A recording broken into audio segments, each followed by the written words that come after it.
जांभूळ पिकल्या झाडाखाली ढोलकुणाचा आवाज जी. या सुप्रसिद्ध मराठी गाण्याची आठवण व्हावी असाच योग आज घडून आला आहे.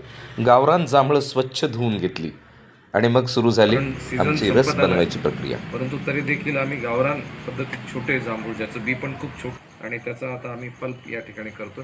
त्यात अजून काही इन्ग्रेडियंट जाणार आहेत.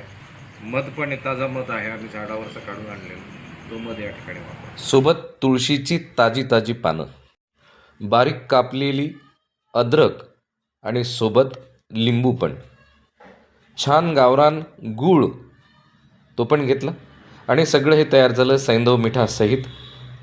पुदिनाची पानं, तुळशी, लिंबू, गूळ आणि मग काय मिक्सरमध्ये हा पल्प गेला. सोबत सगळे आपले इन्ग्रेडियंट्स. जाडसर घट्ट गडद जांभळ्या रंगाचा हा पल्प तयार झाला आता आम्ही आणि मग मिक्सरमधून त्याला घेतलं चाळणीतून चाळून. चांगला बारीक करून घेतलाय. छान मस्त पावसाळी वातावरण आहे आणि असा हा बल्लेकर.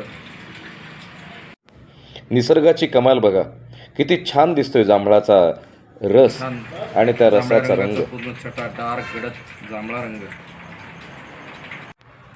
चाळून झाल्यानंतर जो पल्प मिळाला तो घेतला एका स्वच्छ धुतलेल्या कापडामध्ये आणि मग त्यातूनही रस काढला.